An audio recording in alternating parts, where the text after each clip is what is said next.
Hello friends, आज का हमारा टॉपिक है इंटरफेरेंस ऑफ लाइट। ये 12th क्लास की वेव ऑप्टिक्स का सबसे इंपॉर्टेंट टॉपिक है। इस टॉपिक को हम दो क्वेश्चन के अंदर कवर करेंगे। उसमें पहला क्वेश्चन है what is interference of light. Light के इंटरफेरेंस से क्या मतलब है। Derive condition for constructive and destructive interference of light. हमें डिराइव करनी है कंडीशन किसके लिए, कंस्ट्रक्टिव इंटरफेरेंस और डिस्ट्रक्टिव इंटरफेरेंस। हम समझेंगे कंस्ट्रक्टिव इंटरफेरेंस और डिस्ट्रक्टिव इंटरफेरेंस का मतलब क्या है और फिर उसके लिए हम कंडीशन निकालेंगे। दूसरा क्वेश्चन बाद में देखेंगे, एक एक करके हम दोनों क्वेश्चन देखेंगे। अब सपोज करो, मान लिया मेरे पास ये स्क्रीन है, इस स्क्रीन पे मैं ऑर्डिनरी लाइट डालता हूँ। मान लिया सिंपल मेरे पास लाइट है, जो हम लाइट यूज़ करते हैं अपने घरों में जनरली, वो मैं लाइट डालता हूँ। तो मुझे कहीं भी ऐसा नहीं दिखाई देने का कि यहाँ पे लाइट ज़्यादा है या यहाँ पे लाइट कम है। इसका मतलब लाइट जो डिस्ट्रीब्यूट होगी वो इक्वली डिस्ट्रीब्यूट होगी, मतलब इवन डिस्ट्रीब्यूशन होगा लाइट का स्क्रीन के ऊपर। लेकिन अगर यही एक्सपेरिमेंट में करता हूँ दो कोहेरेंट सोर्सेज लेके, अगर मेरे पास दो कोहेरेंट सोर्सेज हैं और मैंने उन्हें स्लिट से पास कराया, तो तब क्या होगा, तब लाइट डिस्ट्रीब्यूट होगी अनइक्वली। मतलब अब हर जगह इक्वल लाइट नहीं होने की। अब कहीं पे लाइट ज़्यादा होगी, कहीं पे लाइट कम होगी, कहीं पे ज़्यादा होगी फिर कम होगी। तो इस तरह से अल्टरनेटिवली एक के बाद एक ब्राइट डार्क इस तरह का पैटर्न हमें स्क्रीन पे दिखाई देगा। तो ये जो पैटर्न ऑब्जर्व हुआ हमें कोहेरेंट सोर्सेज की वजह से, इसे ही हम बोलते हैं इंटरफेरेंस। तो इसमें क्या होगा, दो कोहेरेंट सोर्सेज से आने वाली लाइट आपस में इंटरफेयर करेगी और इंटरफेयर करने के बाद में रीडिस्ट्रीब्यूशन हो जाएगा लाइट एनर्जी का। तो ये जो रीडिस्ट्रीब्यूशन है लाइट एनर्जी का, इसे ही हम बोलते हैं इंटरफेरेंस। तो अगर इसकी डेफिनेशन लिखनी हो, बहुत आसान डेफिनेशन है। ये क्या है, it is redistribution of energy, redistribution of light energy, light energy coming from two coherent sources। तो हुआ ये कि लाइट जब दो कोहेरेंट सोर्सेज से आएगी तो वो अपनी एनर्जी को रीडिस्ट्रीब्यूट कर लेगी। अच्छा, इसमें एक एक केस और है कि ये लाइट जब आएगी तो ये डबल स्लिट से पास आएगी। आफ्टर पासिंग थ्रू स्लिट से पास होकर आएगी। अब कुछ बच्चों को हो सकता है कि स्लिट क्या है, तो स्लिट बोलते हैं हम नैरो पासेज को। मान लिया मेरे पास ये पेन है और इस पेन के बीच में जो नैरो पासेज है, इसे ही हम स्लिट बोलेंगे। तो ये एक स्लिट का काम करेगी, ठीक है। अब इसमें बार बार एक वर्ड आ रहा काफ़ी बार, कोहेरेंट सोर्स से लाइट आई तो इंटरफेरेंस हुआ। तो ये कोहेरेंट सोर्सेज होते कौन हैं, वे सोर्सेज जिनकी फ्रिक्वेंसी सेम होगी उन्हें हम कोहेरेंट सोर्स बोलेंगे। तो सेम फ्रिक्वेंसी सेम होनी चाहिए तभी सोर्सेज कोहेरेंट होंगे। हम इसे ऐसे भी कह सकते हैं कि मोनोक्रोमेटिक होने चाहिए। मोनोक्रोमेटिक से मतलब है सेम कलर वाले। अगर फ्रिक्वेंसी सेम है तो कलर भी उनका सेम होगा। दूसरी कंडीशन है कि उनका फेज डिफरेंस या तो जीरो हो या फिर टाइम के साथ में चेंज नहीं होना चाहिए। फेज डिफरेंस या तो जीरो हो, इधर जीरो, और does not change with time, वो टाइम के साथ में चेंज नहीं होना चाहिए, ठीक है, मतलब कांस्टेंट होना चाहिए। तो ये दो कंडीशन है सोर्सेज के कोहेरेंट होने के लिए। कोहेरेंट सोर्सेज के लिए एक दिक्कत है कि आप ना दो अलग अलग सोर्सेज से कोहेरेंट सोर्स नहीं मिल सकते आपको। तो एक ही सोर्स को आप क्या करोगे, एक ही सोर्स से कोहेरेंट सोर्स बनाओगे। दो कैसे, ये एक एक्सपेरिमेंट करा था यंग नाम के साइंटिस्ट ने। आपके पास मान लिया ये मोनोक्रोमेटिक सोर्स है, तो इससे जो वेव फ्रंट जनरेट होगा वो एक स्फेरिकल वेव फ्रंट जनरेट होगा। अगर ये पॉइंट सोर्स है तो उसने क्या करा, एक स्लिट रख दी इसके बीच में, स्लिट रखी। तो जैसे ही ये स्फेरिकल वेव फ्रंट इस पर टकराएगा तो यहाँ से दो सेकेंडरी वेवलेट्स जनरेट हो जाएंगी, ठीक है। तो इस तरह से उसने दो सोर्स बना लिए, एक सोर्स ये बन गया, एक सोर्स ये बन गया। लेकिन इन दोनों सोर्स का ओरिजिन जो है वो एक ही सोर्स है। आप अलग अलग दो सोर्सेज से कोहेरेंट सोर्स नहीं ले सकते, ठीक है। ये कंडीशन है, ध्यान रखेंगे। अब नेक्स्ट देखते हैं कि जब हम दो कोहेरेंट सोर्सेज का इंटरफेरेंस कराएंगे तब जो रिजल्टेंट वेव बनेगी उसका एम्पलीट्यूड क्या होगा या उसकी इंटेंसिटी कितनी होगी।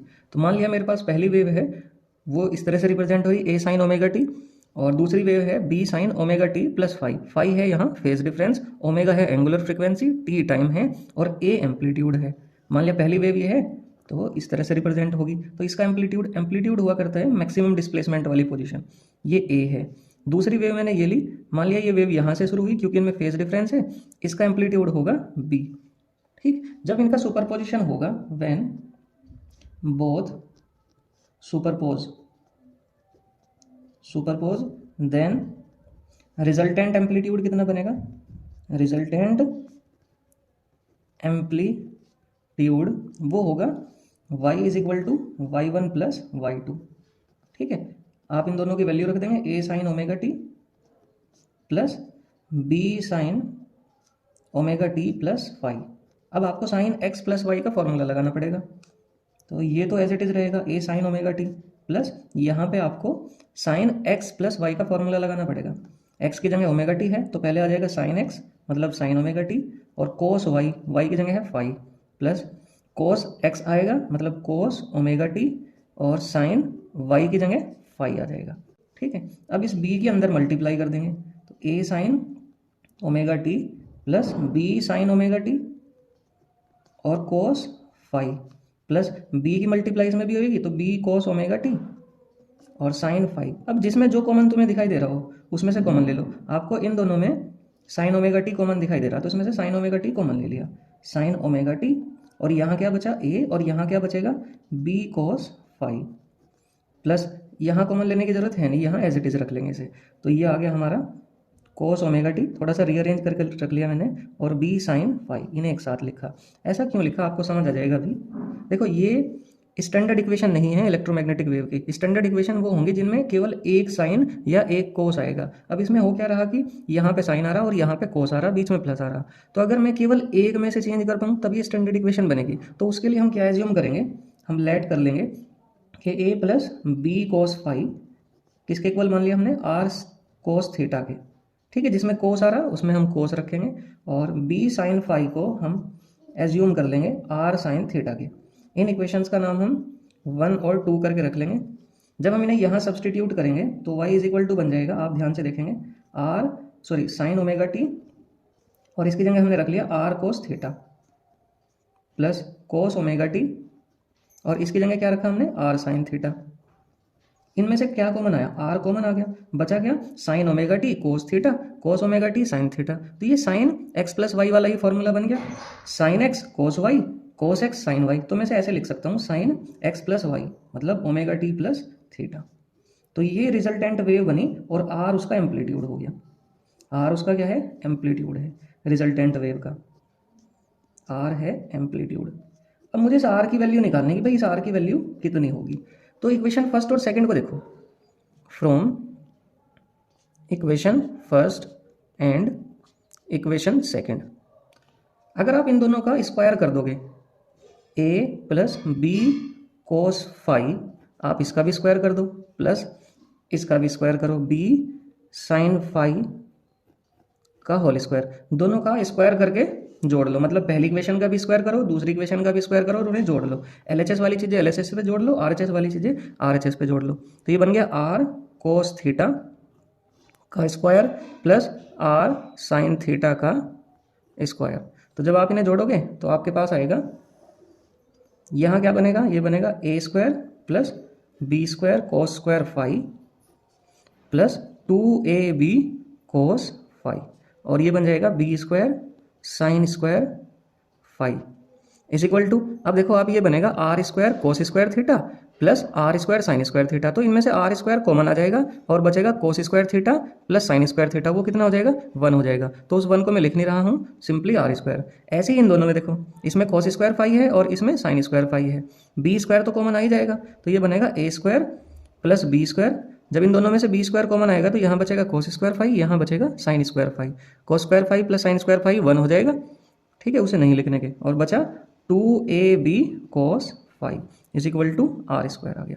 तो अगर आर की वैल्यू निकालनी हो हमें तो ये बन जाएगा a square plus B square plus 2ab cos five का रूट लिख लो या फिर 1/2 कर लो पावर, तो ये रिजल्टेंट वेव का एम्पलीट्यूड आ जाएगा। यहीं से ही कंडीशन बनेगी कंस्ट्रक्टिव और डिस्ट्रक्टिव की। अब अगर मैं कहूँ कि कंस्ट्रक्टिव इंटरफेरेंस क्या है, तो कंस्ट्रक्टिव इंटरफेरेंस हम बोलेंगे कि कंस्ट्रक्टिव इंटरफेरेंस वो है जहाँ रिजल्टेंट वेव का एम्पलीट्यूड मैक्सिमम होगा। कंस्ट्रक्टिव इंटरफेरेंस, कंस्ट्रक्टिव इंटरफेरेंस के लिए आर को हमें मैक्सिमम करना पड़ेगा। आर क्या करना पड़ेगा, मैक्सिमम। अब आर मैक्सिमम कब होगा, आर डिपेंड करता है A B 2ab cos five, तो बेसिकली ये फाइव पे डिपेंड करता है। तो जब आर को हमें मैक्सिमम करना हो तो हम कोस फाई को क्या करेंगे, मैक्सिमम करेंगे। और कोस फाई की मैक्सिमम वैल्यू क्या हो सकती है, +1। कोस फाई की वैल्यू +1 तब होगी जब फाई की वैल्यू या तो 0 हो, या 2 पाई हो, या 4 पाई हो, या 6 पाई हो। आप देखेंगे भाई इस वाली लाइन पे यहाँ पे कोस की वैल्यू 1 हुआ करती है, तो या तो 0 पे होगी, या फिर 2 पाई पे होगी, या फिर 4 पाई बनेगा, क्योंकि 2 पाई में पूरा सर्कल कंप्लीट होता है। तो इसी तरह से या फिर 6 पाई पे होगी। तो 0, 2 पाई, 4 पाई, 6 पाई, 8 पाई और डैश डैश डैश। आप एक पैटर्न देख रहे होंगे कि ये सारे इवन पाई है। तो इवन पाई के लिए आप लिख सकते हैं 2n पाई। तो फाई की वैल्यू कितनी होगी हमारे पास, फाई की वैल्यू होगी 2n पाई। तो ये कंडीशन होगी कंस्ट्रक्टिव इंटरफेरेंस की। जब फाई किसके इक्वल होगा, 2n पाई के इक्वल होगा, तब r की वैल्यू कितनी होगी, आप देखेंगे ध्यान से। तो ये बन जाएगा a² + b² + 2ab की पावर 1/2। मैं से लिख सकता हूँ a + b का होल स्क्वायर और उसकी पावर कितनी है 1/2। तो बन जाएगा a + b। तो r की वैल्यू कितनी होगी, a + b। अच्छा एक और बात है, आप देखेंगे ध्यान से कि जब फेज डिफरेंस 0 है तो फेज डिफरेंस 0 होने में दोनों वेव जो हैं वो किस में होंगी, सेम फेज में ओवरलैप होंगी। मतलब अगर ये वेव ऐसे है तो सेम ही दूसरी वेव भी ऐसे ही होनी चाहिए उस टाइम पे। दोनों एक ही टाइम पे दोनों का फेज सेम होना चाहिए, या फिर फेज डिफरेंस कितना होना चाहिए, 2 पाई, 4 पाई, 6 पाई का होना चाहिए। तो ये कंडीशन आप ध्यान रखेंगे। इसी तरह से हम कंडीशन बनाएंगे डिस्ट्रक्टिव इंटरफेरेंस के लिए। जैसे हमने कंस्ट्रक्टिव इंटरफेरेंस में कहा कि आर की वैल्यू मैक्सिमम होनी चाहिए, कंस्ट्रक्टिव का मतलब कुछ अच्छा बनने वाला है, तो उसके लिए क्या होगा कि आर की वैल्यू एम्पलीट्यूड जो होगा वो मैक्सिमम होगा। इसी तरह से डिस्ट्रक्टिव है, डिस्ट्रक्टिव में क्या होगा, डिस्ट्रक्टिव में आर की वैल्यू मिनिमम होगी। आर की वैल्यू क्या होगी, मिनिमम। अब क्योंकि आर डिपेंड करता है कोस फाई पे, तो कोस फाई कैसा होना चाहिए, कोस फाई होना चाहिए मिनिमम। और कोस फाई की मिनिमम वैल्यू क्या हो सकती है, मिनिमम वैल्यू होगी -1। अब ये कोस फाई की मिनिमम वैल्यू -1 कब होगी, आप चेक करेंगे। मैं बना देता हूँ, यहाँ पे +1 हुआ करती है कोस फाई की वैल्यू, यहाँ पे जाके 0, यहाँ पे जाके -1, यहाँ पे जाके फिर 0 और यहाँ पे जाके फिर +1। तो मतलब ये तो हो गया 0, ये π/2, ये पाई, 3π/2, 2 पाई। तो फाई की वैल्यू कितनी होनी चाहिए, या तो पाई हो, या फिर जब हम 2 पाई फिर घुमा के लाएंगे तो ये 3 पाई बन जाएगा, या फिर 5 पाई हो, या 7 पाई हो, डैश डैश डैश। आप एक चीज़ देख रहे हैं कि ये कौन से पाई हैं सारे, ये सारे ओड पाई हैं। कंस्ट्रक्टिव इंटरफेरेंस में कैसे थे ये सारे, 0, 2 पाई, 4 पाई, इवन पाई थे। और डिस्ट्रक्टिव इंटरफेरेंस में कैसे हैं, डिस्ट्रक्टिव इंटरफेरेंस में ये सारे हैं ओड पाई। तो फाई की वैल्यू कितनी आ गई, फाई की वैल्यू मेरे पास आएगी, अगर मैं इसे जनरल वे में लिखूं तो मैं लिख सकता हूँ 2n - 1 पाई लिख सकता हूँ, ठीक है। और n क्या रहेगा, n रहेगा हमारे पास 1, 2, 3 dash dash dash, natural number रहेंगे, ठीक है। n क्या है हमारे पास, नेचुरल नंबर। जब मैं कंस्ट्रक्टिव इंटरफेरेंस की बात कर रहा था तो कंस्ट्रक्टिव इंटरफेरेंस में n की वैल्यू क्या हो सकती है, 0, 1, 2 इस तरह से, मतलब कि होल नंबर हो सकते हैं ये। अब ये तो हमने देख लिया कि भाई कंडीशन क्या है। अगर मुझे इसका एम्पलीट्यूड निकालना हो तो एम्पलीट्यूड क्या होगा भाई, ये बन जाएगा a² + b² और cos फाई की वैल्यू तो -1 है, तो माइनस सामने आ जाएगा -2ab। और पूरे की पावर कितनी है, 1/2 भी है। r की वैल्यू में क्या आया था, 1/2 भी तो था, तो इस वजह से यहाँ पे क्या आया, 1/2 आ गया। तो आप इस बात को देख रहे होंगे कि ये a - b का होल स्क्वायर है, तो a - b का होल स्क्वायर और उसकी पावर 1/2। r = कितना बन गया भाई, 1, 2 से 2 कट जाएगा, तो ये बनेगा a - b, ठीक है। तो r की वैल्यू आपके पास क्या आई, a - b आई। तो ये कंडीशन थी कंस्ट्रक्टिव और डिस्ट्रक्टिव इंटरफेरेंस की। अगर आपको वीडियो सही लग रही है, आपको अच्छी लग रही, समझ आ रहा, तो इसे सब्सक्राइब करें। और अब एक कंडीशन में निकालूंगा पाथ डिफरेंस के टर्म में, ये केवल नॉलेज के लिए है। In term of path difference, path difference का रिलेशन समझना चाहिए कि फेज डिफरेंस के साथ में है क्या। तो हम समझेंगे, देखो पाथ डिफरेंस से मतलब है वेव के पाथ से। भाई एक वेव जो है उसकी लेंथ हुआ करती है लैम्डा, जिसे हम वेव लेंथ बोलते हैं।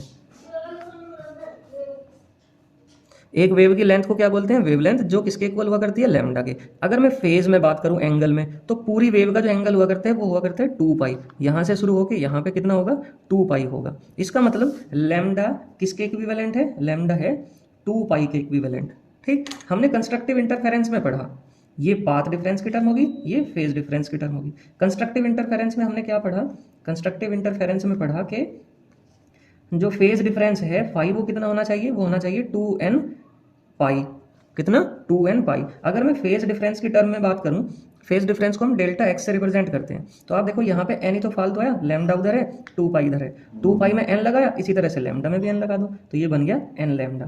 तो अगर कंस्ट्रक्टिव इंटरफेरेंस की मुझे कंडीशन निकालनी है पाथ डिफरेंस के टर्म में, तो सिंपली एन लैम्डा। कैसे, एक बार फिर समझेंगे भाई, लैम्डा किसके इक्विवेलेंट है, 2 पाई के। कंस्ट्रक्टिव इंटरफेरेंस के लिए फेज डिफरेंस कितना, 2n पाई, 2 पाई में n लगा, ऐसे ही लैम्डा में भी हमने n लगा दिया। इसी तरह से डिस्ट्रक्टिव समझेंगे कि भाई डिस्ट्रक्टिव के लिए कंडीशन कैसे बनेगी। डिस्ट्रक्टिव के लिए उसमें फेज डिफरेंस कितना था, 2n-1 पाई, कितना, 2n-1 पाई, ये तो फेज डिफरेंस था। अगर मुझे पाथ डिफरेंस निकालना हो, पाथ डिफरेंस डेल्टा एक्स, आप समझो अगर मुझे पाई की जगह पे कुछ लगाना हो तो मैं पाई के लिए क्या करूंगा, पाई के लिए मैं करूंगा λ/2। तो बस यहाँ पे क्या आ जाएगा, 2n-1 तो एज इट इज, और पाई की जगह पे आ जाएगा λ/2। तो ये कंडीशन होगी किसके लिए, डिस्ट्रक्टिव इंटरफेरेंस के लिए। एक और चीज़ मैं इंपॉर्टेंट बता देता हूँ आपको, इंटेंसिटी के टर्म में।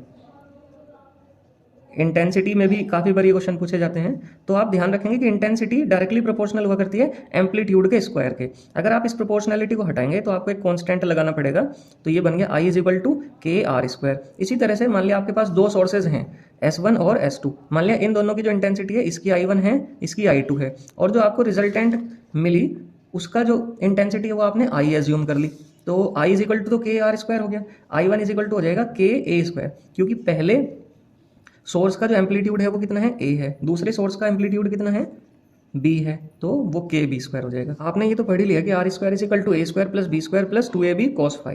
हम क्या करेंगे, इस पूरी इक्वेशन में K से मल्टीप्लाई कर देंगे, तो KR² = KA² + KB² + 2, अच्छा K को मैं √K और √K 2 बार लिख सकता हूँ, मैंने इस तरह से लिखा है इन्हें। इसका एक कारण है भाई, देखो ये तो बन गया आपके पास I, KR² किसके इक्वल है, I के, ये कितना बना I1, ये I2 + 2, इससे क्या मिलेगा आपको, आप दोनों साइड का स्क्वायर रूट करो, तो ये √KA आ जाएगा, और इधर कितना आ जाएगा, √I1, और ये कितना, √I2 और cos phi। ठीक है, तो ये रिलेशन भी काफ़ी इंपॉर्टेंट है इंटेंसिटी के टर्म में। कंस्ट्रक्टिव इंटरफेरेंस के लिए क्या होगा, कंस्ट्रक्टिव इंटरफेरेंस के लिए भाई cos phi की वैल्यू 1 हो जाएगी, तो I max लिख रहा हूँ मैं, I max = कितना होगा, I max होगा आपके पास I1 + I2 + 2 √I1 √I2, तो ये बन जाएगा √I1 + √I2 का होल स्क्वायर।